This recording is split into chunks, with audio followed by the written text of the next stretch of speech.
reflect on their actions. And so Coach Reflect, let's see what else can he bring to the table for KAGENDRA, because they will need to tie this series up. We have seen BLACKLIST International run away with leads, and this is not a time you want to allow them to run away. Absolutely not. You don't want to allow BLACKLIST to run away, because obviously we already keep saying it, like they were top 4 in KIC 2025, so they are contenders for the throne of Season 4 Invitational. Banning out the pay, I feel like, is a good shout here, knowing that Feisha cannot have that pick now. But do you reckon we're going to see the Forge Mage and Chicha follow through into this ban phase here now that we're already game 1 through? Obviously banning out the Byron, they don't want to give over these huge picks to Chami as well. I think this depends on one ban and one ban only. If we don't get the Dolia, if the Dolia gets banned out, then maybe we can take a look at that, right? Because if the Dolia Yangjin combinations is in play, I don't think the Chicha makes a lot of sense. The sustain of the Yangjin is going to be too much. Unless it becomes a 4v1 situation where you take out the rest of BLACKLIST and leave Jashi as a lonesome player. Yep, KAGENDRA, I think they understand, right? No Dolia ban means there is a Yangjin. I don't think you want to give the Chicha over to BLACKLIST as well. Ooh, interesting. They're going to go for Golden Kite's first pick here, the attack leader potentially, rather than going to lock in something like a Dolia, which now KAGENDRA could go and do, right? Like, they get first 2 picks. They could go for Dolia, Yang Jian if they really wanted to. There's the Dolia already. They're just missing the other part of the piece. Do you really want to go Yangjin here? That's the thing, right? Because with the wolves, souls of the wolves itself, actually, I think Golden Kite is well protected. The hound catch, not as easy when there's like 8 or 10 wolves in your faces. My stealthy sword. I mean, that might not be the price, right? They might be looking to go for something else that's going to be into the back line. I mean, it's not always going to be the farm lane that's looking to be the prize pony of the Yang Xian, but I feel like KAGENDRA here locking in the Lung is probably just a save face that to make sure they get a good marksman pick into, rather than being at the victim of the second part of the ban phase. But BLACKLIST International, they give Chaz another tank. It is the national hero, Rifat Datu, Lapu Lapu, as well as the new hero, the Evernight Aspiration. Well, I like the idea of it. Like, Lung offers you damage. It also offers you a lot of turret pressure, free hits from the Flaming Palms, or Ride the Wind, or Downpour. These are things that can help you melt the towers, especially even when they have backdoor protection. And looks like it does come true. KAGENDRA will pick up the Trilight, the Yangjin here. I'm not sure whether it's going to be enough damage though. I mean, that's the thing as well. I mean, would you pick the Yang Jian into something like the Evernight Aspiration, knowing that that's there? Because you could just literally take him away if you really want to. Like, if you're scared of your backline being jumped onto, just take him to the Shadow Realm. Just hope that you can survive. Hope that you can chain your CC on the higher long enough to keep yourself alive into that pool. But it does take away that beefy backline access from the side of KAGENDRA if they really want to work that way.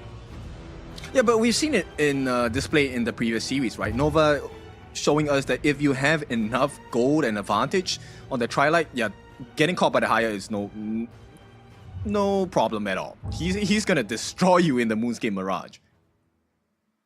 He may do, but the key word there, Ken, is having that gold lead. If you don't have the gold lead, then is it going to be the same scenario here for KAGENDRA as they get taken into the Moonscape Mirage here? But looking at these bans here, obviously the ban of the Majestic Guardian, as well as a Tunecaster as well. It's going to be the Huan being banded, so they're trying to get rid of the potential of the Dolia and Huan combo to kind of create that hyper carry. And then over to the side of KAGENDRA, banning out the Luna, banning out the Masashi, really trying to force the hand of BLACKLIST here as well. But I mean, the Orgren's still alive here as well if they really want to go and solidify the more front line. But it looks like it could be the Agudo, just to have that enhanced early game once again for Jashi.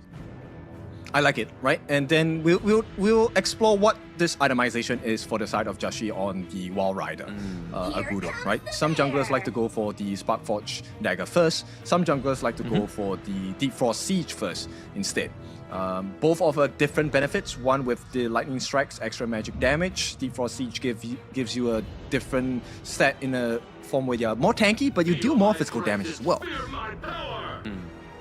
Exactly, it depends on what kind of damage they want and how fast they get the itemization, right? But it's going to be KAGENDRA flashing out their draft with Mighty Conqueror here.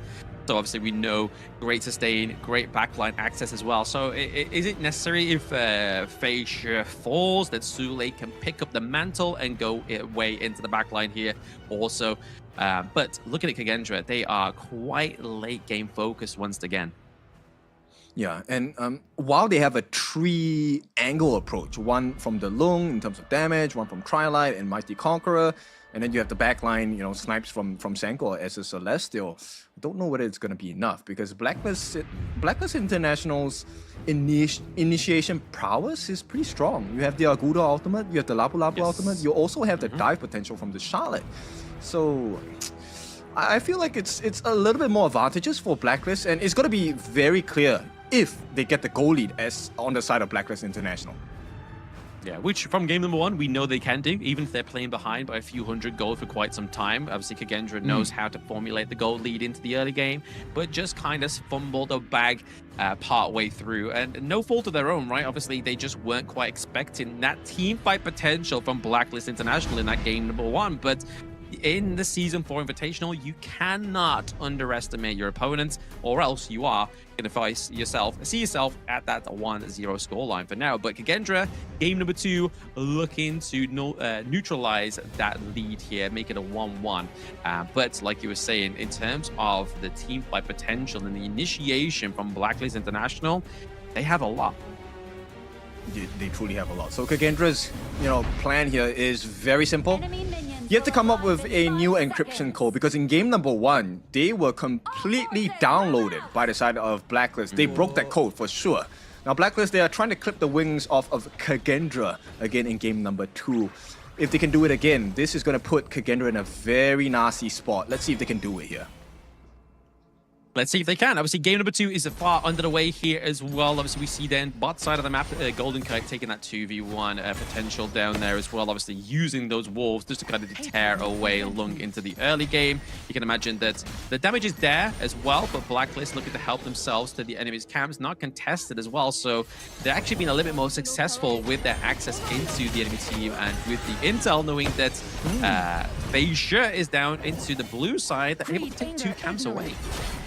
I mean, this is to be expected on the side of Blacklist, right? The Evernight Aspirations picked by Dragon, very fast wave clear in level 1, so that rotation was definitely expected. And the touch ball take, look, Sanko as a Nuwa Celestial, you don't win the early game wave clear at all, especially when Lu is not helping you in lane as well. So KAGENDRA, this is nothing new to them. It's now at this point, how do they recover in terms of farm against Blacklist International?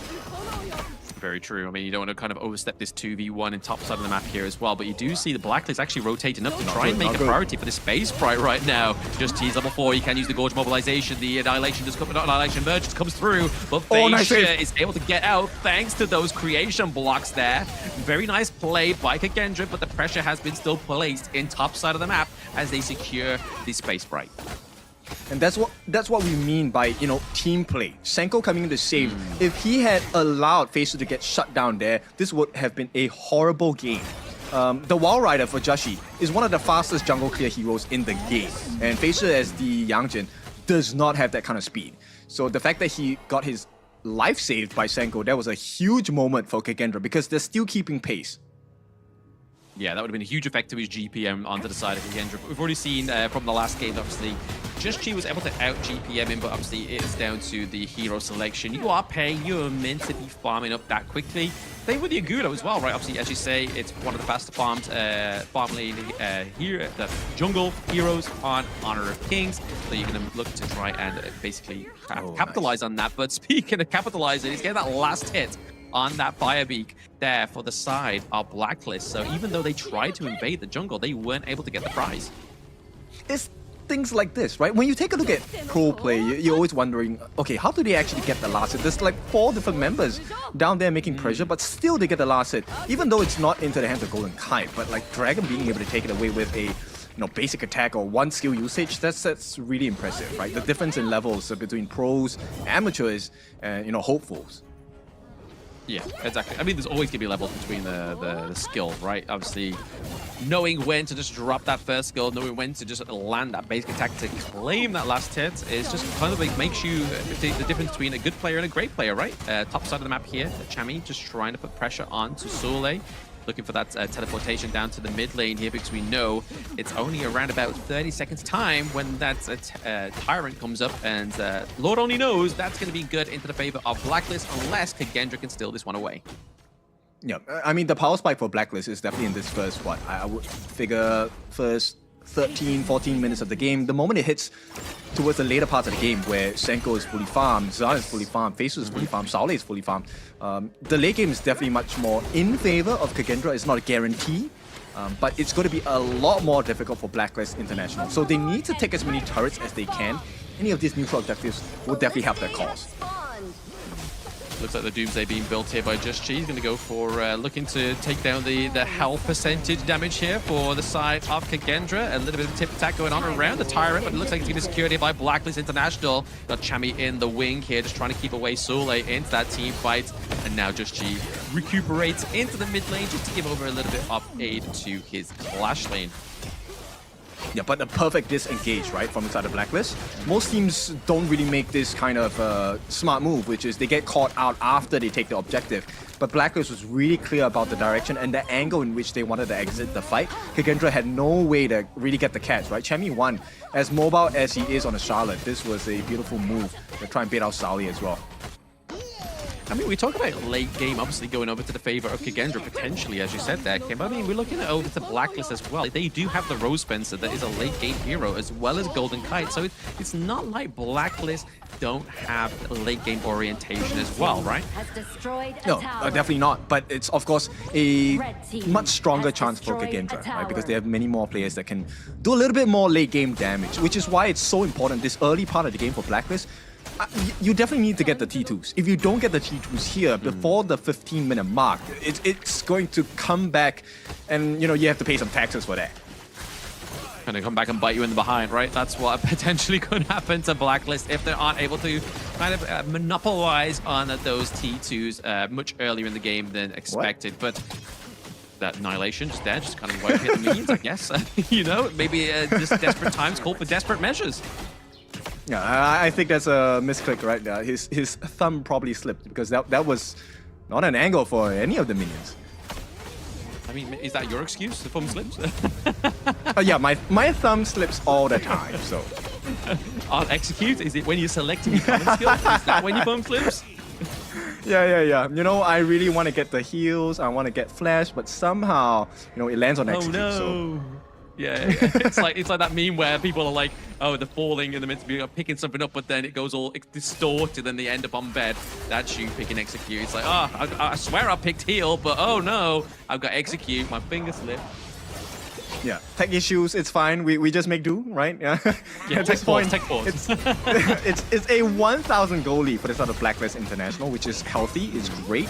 And of course, knowing this with the pick on Just G, if you're new, the Wild Rider, able to take turrets for free even with backdoor protection. So Blacklist is fulfilling that win condition that we're talking about, right? This early game, 7 minutes into the game, they've taken all the T1s across the board from KAGENDRA's map. And this is a start to a potential great end if Blacklist International can keep this up. If they can keep the momentum up, then obviously it's really looking hard here for KAGENDRA to try and bring this one back, right? Like you said, obviously late game, you are looking more towards KAGENDRA in terms of their firepower, of their potential of damage output there as well. And currently, there's not been a single bloodshed in this game number 2. So that's already kind of showing here that either KAGENDRA's playing very coy here and playing very sort of like away from Blacklist out of these team fights, or it's just Blacklist are just waiting for that key moment. They want to make the kills count, I think this is all making sure that they get the turrets first, right? Because the response from KAGENDRA, it's effort, but it has not netted any result. And Blacklist needs to keep this at this exact juncture, right? They don't have any answers on KAGENDRA. They can't force that push in the mid lane, right? And until you get that mid T1, there isn't much space for you to roam around the map because your T1s on the side lanes have been taken. If you take a bad team fight with no vision information from Blacklist International, you lose the fights. I mean, looking here, 3 in the bush here, thinking that Senko's just going to poke his head out and be the only one. I don't think Blacklist's going to take that bait right now.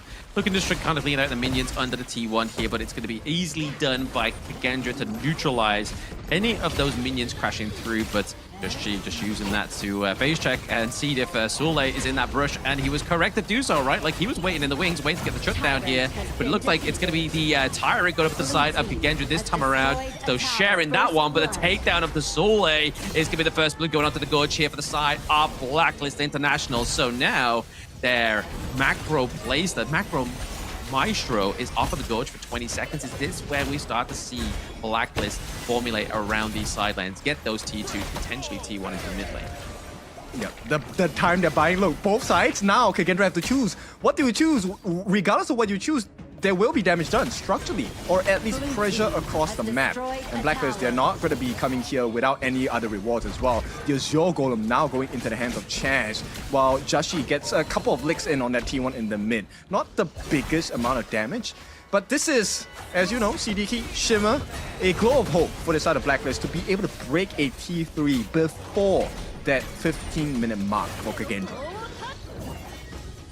Things are starting to look a bit shaky here for KAGENDRA, right? Obviously, we were talking about the gold lead moments ago, only being about 1K. We're now looking at a 3K difference here just from that first blood, just from the takedown of the T2 down to the bot side of the map as well. And now we are getting into uncharted territories here for KAGENDRA. They need to soar high. The El Manok need to come back. They need to, but it's not going to be easy at all, right? The saving grace is that Senko is on the Celestial, the new one, right? So she does have quite a bit of wave clear damage, especially if it's just one singular wave. But then this puts a lot of pressure on the rest of your side lanes, right? KAGENDRA needed that answer. They don't really have the best wave clear in terms of Zan, the single target burst damage, and 10-minute mark. Blacklist already has prior positioning of this 10-minute Tyrant. I don't think they get any access. Looking for a bit of access here. Obviously, Keg is just trying to kind of like force out into that brush there, but it's going to ultimately go over to the side of Blacklist International Tyrant. The Shadow Tyrant that is Sule finds himself a little bit close for call, but is able to dash over the wall thanks to the Mighty Conqueror's kit. But obviously, attention needs to be paid into these side lanes here before anything can be done for KAGENDRA. Well, this 1v1, Sauli does not have his ultimate, Champion does not have it as well. Right now, Blacklist, if they shut this attempt down, it's pretty much over. Oh, there it is, a knockup onto Zan. He had no way of escaping. Obviously, even the Bastards had been taken up at the gorge already. Beja, maybe the next one. And locking in place is going to be Lu into the Moonscape Mirage. Blacklist are finally opening up the base of KAGENDRA here with 3 men down. Senko and Saleh have to formulate some kind of great defense. It's the Chano buff at this point, right? Chano Squad International, they're helping. And T3s are on the menu here for the side of Blacklist. There it is. There's a T3 being taken down. Like you were saying earlier, kid, that's exactly what Blacklist needed to do just prior, after, well, post 10-minute mark right now is definitely where they need to get this monopoly into the enemy base here. Champion 1 just able to easily take these trades and these blows from Sule when he's 2 levels ahead. Yep, this is the ideal situation for Blacklist, right? T3 on the top, pre-15 minutes, that's the first kind of condition you want to fulfill. But the second part is that they have cleared that mid lane all the way to the T3 on the side of KAGENDRA, which means KAGENDRA don't really have too much space around the gorge. This is a very dark map for them. And when you don't have information, the jump burst potential for Blacklist, they're going to destroy you. Yeah, I mean, the fact is they've got no intel, they've got no control of the top side of the map as well, right? So that means that Blacklist just have ease of access to not only the Shadow Overlord, but also whenever the Crimson Golden gets on here as well. Like, it's going to be so easy for them just to kind of go in, take whatever they want with no repercussions. Yeah, Lu unable to find any value here because Face is still too far behind. He's level 13. Joshi already hitting max level 15 here. And with the gold lead they have, it's about, what, 6,000 gold ahead? No, 8,000. That's crazy. 8,000, yeah. Yeah, you're taking 2K away from them. What, are you some kind of taxman? Are you the British taxman by any chance? Give me back my 2K gold lead here, thank you very much. But we do see the advance into the T3s, into the bot side of the map. We always knew it's those glasses. And there it is, the T3 takedown. Yeah, it's not the end though. The Shadow Overlord is flying down. And if KAGENDRA make one mistake, this could cost them the game here.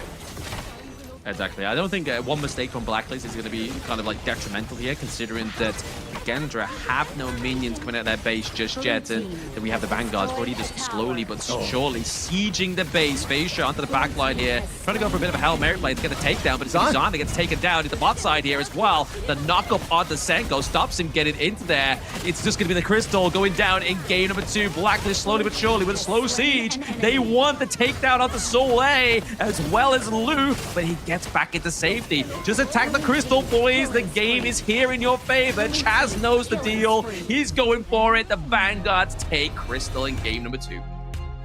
You cannot team fight the #1 team fight region, PKL. Blacklist does it again. And this time, this is a much stronger version of Blacklist International, right? First part of the game, very good map control, making sure they take all the resources of the gorge into their favor. And when the fight is ready to be taken, that is when Blacklist International strikes. And once again, they have broken the code. Have broken the code and broken the fans at the venue. They're doing all kinds of things for the side of PKL. But hey, Blacklist are winning, man, so they have all the right to brag, right? Like they said in the chat, in the viewers saying, hey, Blacklist, it doesn't matter if you lose, just don't lose to Indonesia. And they're stepping up to that mantle and saying, okay, bet, let's not lose to Indonesia. And right now, Blacklist International are up to 0. Yes, and this really puts into perspective what the KAGENDRA squad is going through right now, right? Because every single answer they're thinking of completely shut down, right? Every single angle that you think, okay, maybe this is the PKL weakness, this is the Blacklist International weakness, completely cut out. You can't win the map, you can't win in resources, you can't win in team fight. So what do you do here as KAGENDRA? Just smile and wave. I mean, I feel like that was the strat from Reflex, you know? The coach was just like, lads, if you don't get any kills in the early game, if you lose your T2s a little bit early, I think it's just smile and wave. The strat is going to be just let's GG, FF15, let's go for game number 3. But now they find themselves in a very sticky situation here on the side of KAGENDRA, because now they're 2 games into the to the global ban pick. But now they're obviously very further away from any kind of victory here, whereas Blacklist just need 2 more wins. Yes, a very scary notion here. And at this point, they're already halfway there. That's the scary part, right? A lot of people think, okay, best of 7s, if we go the distance, it's going to be a long one. But Blacklist are already halfway there. And if they take this next win, that's series point on the line. Not what I had on my cards today. I think a lot of PKL fans will be like, no, that was totally on my cards. Well, congrats to you, because I am not having a great day in terms of predictions here. I mean, we all know what happens when you bet on KAGENDRA. They do the opposite, right? So you bet on KAGENDRA to win. We know your affiliation with Blacklist International, Mr. UK Taxman.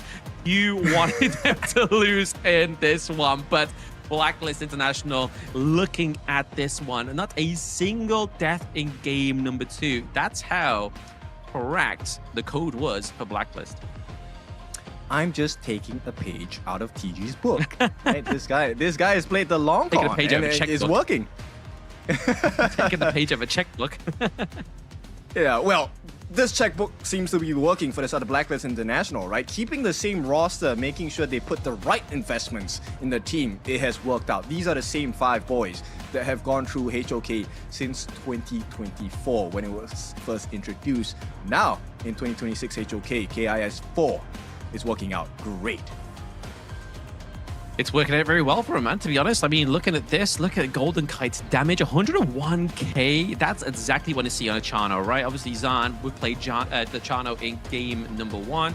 Didn't quite have that same kind of success story as we see here for Golden Kite, but I feel like it was all kind of just set up because of the great team fight potential that they had on the side of Blacklist, right? So much initiation, and then all Golden Kite really need to do was just kind of like, whilst the team was running away, up your ultimate, run after them, basic attack, move at the same time. Very impressive.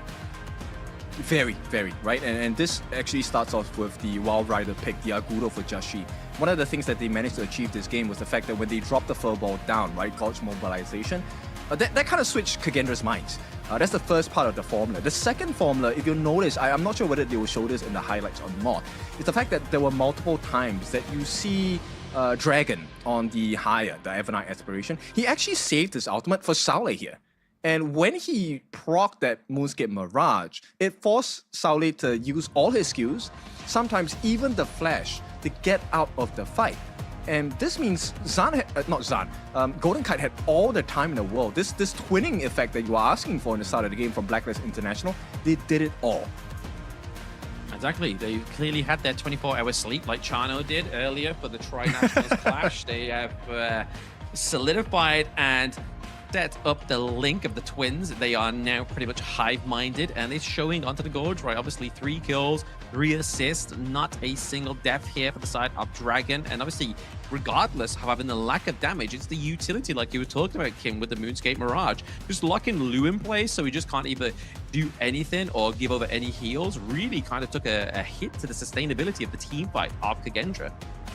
Yes, it's just too many things to deal with, right? And okay, it's a very small thing, but Golden Kite with the Wolves as well, every additional target that is available on the side of KAGENDRA, if you don't clear that in time, you have to stay at that lane, which was the mid lane, right? KAGENDRA spent so much time defending that mid wave in mid T1 that BLACKLIST had the opportunity after they won a small team fight to work the side lanes down, and suddenly you find yourselves, hey, I don't have a T3 anymore. Yeah, I mean, they're just putting the wheels in motion, right? Like, obviously, they were able to get the T1s without any real team fight, but then as soon as they fell, I mean, they even got the T2 into the clash lane. Yeah, which one is it? I believe it is going to be Golden Kite because of the damage. There it is. Golden Kite with the damage, the pack leader. It's kind of like, guess who? Is he got long black hair? Like, who is it? But no, it's going to be Golden Kite with a 305 KDA. But more impressively, that 101k damage dealt. Nah, we're joking. We know the difference. If you haven't noticed, the difference between the twins is the hairstyle, right? That is how you tell apart the identical twins of Golden Kite and Dragon. But this game, Golden Kite, he really had what I would consider as one of the most smooth transitions in this game, right? Never once was there truly a time where he was threatened to be taken down, because everyone was able to stave off the aggression on the side of KAGENDRA. More importantly, they kept FaZe at bay. That's the crazy part. Yeah, kept him at bay. Didn't really have a good solid start there as well. There was no real use to the Dolia and the Young Jian combo.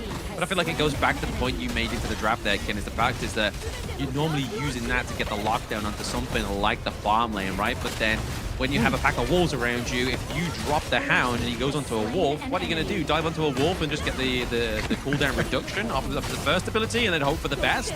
You're probably already in too deep at that point. Yes, and you're wasting your damage. That's the thing. You need to get your damage onto the appropriate members on the side of BLACKLIST International. So it looks like KAGENDRA, they need to hire, I don't know, some sort of security protocols here, because BLACKLIST has decoded them